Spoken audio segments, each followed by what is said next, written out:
կարող եմ ասել, որ վերջին 8 տարիներին 2018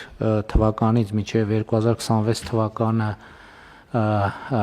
25 թվականը ներառյալ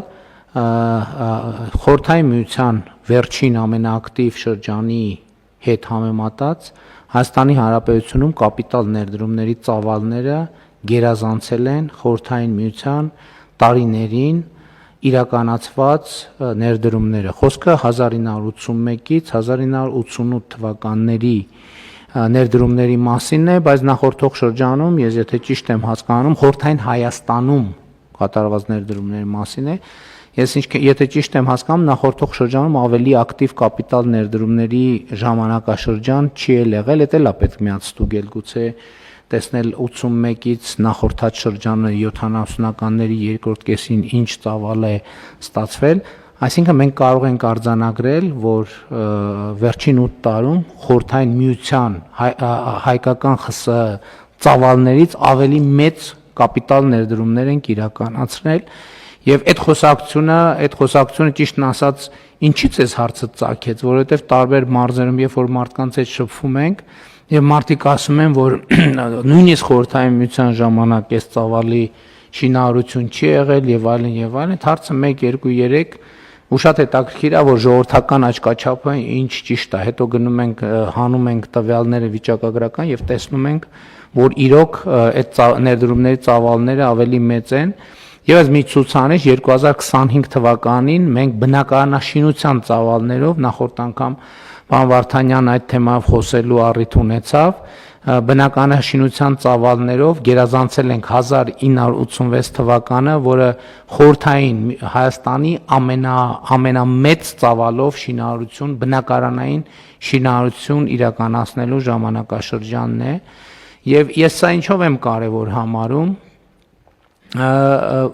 որ գիտեք անկախությունից ի վեր շատ արագ այդ առաջին էմոցիոնալ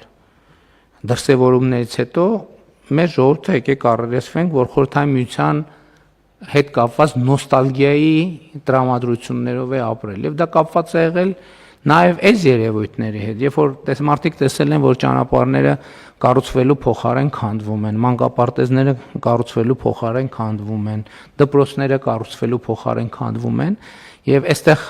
հարցը միայն թվաբանության մեջ չէ, ես կարծում եմ, որ այսպիսով նաեւ մենք եւ մեր ժողովուրդը հաղթահարում են Խորհրդային Միության այդ նոստալգիան, որովհետեւ իրենք հասկանում են, որ Հայաստանի Հանրապետությունը իրենց պետությունը այլևս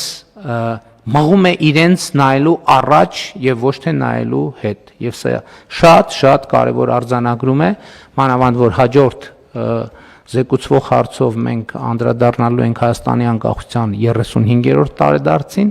բայց արձանագրեմ նաեւ, որ վիճակագրության կոմիտեն շաբաթվա մեկնարկին հրապարակեց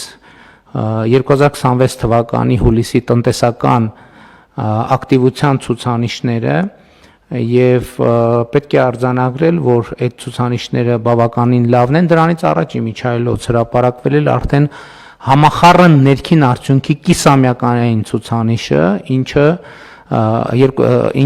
ինչով արձանագրեց, որ 2026 թվականի առաջին կիսամյակում մենք ունեցել ենք արդեն ոչ թե տնտեսական ակտիվության ցուցանիշ, այլ 6% համախառն ներքին արդյունքի աճ։ Սա կարևոր արձանագրում է հետևյալով, որ 2021 թվականին մենք ստանձնելով կառավարումը օգոստոսին էլի մեր առաջխնդիր դրեցինք տարեկան միջինում 7% տնտեսական աճ ապահովել եւ աներկբա եւ միանշանակ մենք 7%-ից ավել 7.9% միջինում 7.9% տնտեսական աճ ենք ապահովել եւ սա շատ կարեւոր ցուցանիշ է։ Հուլիսի ցուցանիշներն էլ բավականին լավն են եւ իհարկե պետք է արձանագրել, որ երկու ճյուղ լոկոմոտիվի դեր են հիմա տանում շինարարությունը եւ ծառայությունները։ Հարգելի գործընկերներ, ես ուզում եմ մեզ բոլորիս հիշեցնել, թե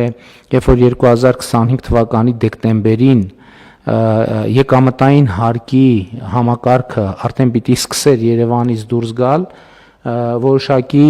անհանգստություն եւ լարվածություն կար եւ նույնիսկ էլի մեզ ուղված կոչեր հետաձգել եւ այլն, ինչպես կարելի էր ենթադրել, բայց մենք չգնացինք դրան եւ ճիշտ արեցինք եւ հիմա մեր անշարժ գույքի շուկան շատ ակտիվ է, ինչը երևում է նաեւ վիճակագրությունից, շինարարությունը երկրորդային շուկան է բավականին ակտիվ եւ կադաստրի կոմիտեի ղեկավարը ասաց, որ նախորդ տարվա համեմատ այս տարի մենք անշարժ գույքի հետ կապված 15000 ավել գործարքներ ունենք, ընդ որում սա վերաբերում է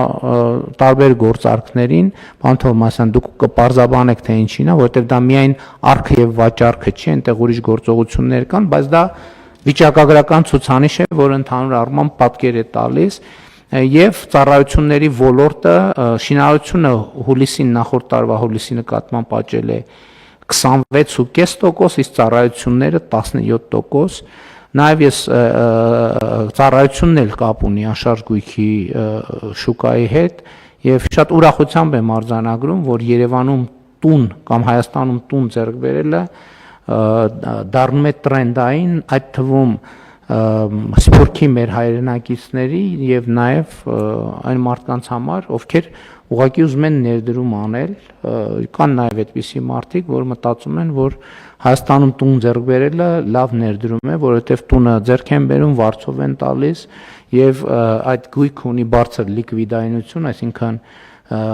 ըստ անհրաժեշտության ավելի հեշտ կարող է դա վաճառվել։ Իհարկե անշարժ գույքի գները շարունակաբար աճում են, այդ թեմաներով էլ ես քաղաքացիներից նամակներ եմ ստանում նրանցից, ովքեր բնակարաններ են վարձում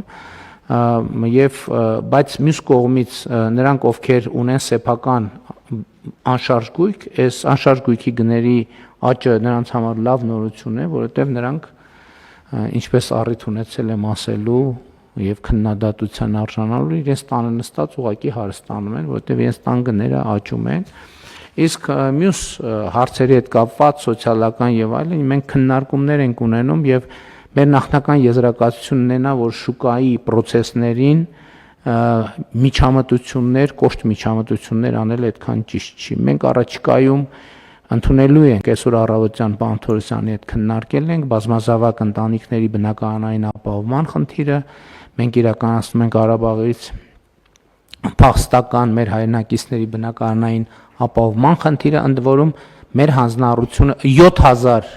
շուրջ 7000 ընտանիք արդեն իսկ ստացել է բնակարանի ձեռքբերման հավաստագիր, մեր ծրագրում մենք ֆիքսել ենք 10000 թիվ, բայց դա մոտավոր հաշվարկներ են, այսինքն այդ վավերապայմաններին համապատասխանող բոլոր շահառուները, հիմա մենք 10000 ենք մեր հաշվարկը 10000-ն է, որ 10000-ը կդիմի, կարող է դիմի 12000, 11, կապ չունի, ինչքան դիմեն, դա մեր կանխատեսումն է ընդամենը, կարող է պակաս լինի, կարող ավելի լինի, դա մեր հանձնառությունն է։ Ուզում եմ հիշեցնել, որ մեր պլանն է այդ ծրագրով 800 միլիարդ դրամ ֆինանսավորում Ղարաբաղից տեղահանված մեր հայրենակիցների բնակարանային ապահովման ծրագիր իրացնելու համար գումարած մենք իրականացնում ենք սահմանամերձ, այսինքն արդեն հիմա ոչ միայն սահմանամերձ բնակավայրերում 16 միլիոնի ծրագիրը, որը այդտեղ էլ սոցիալական կոմպոնենտը ուժեղացնում ենք մենք, նաև սոցիալ կրթական կոմպոնենտ, այնպես որ մենք բնակարանային ծրագրեր անում ենք,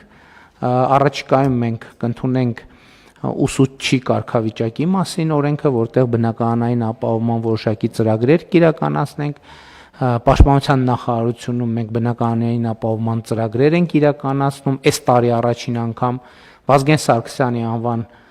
ռազմական ակադեմիայի շրջանավարտները ստացան բնակարանի ձեռքբերման հավաստագիր, այսինքն իրենք ծառայությունը ստանձնելու պահին արդեն կարող են բնակարան ձեռք բերել, ինչքան արժեքը, պարոն Պապիկ։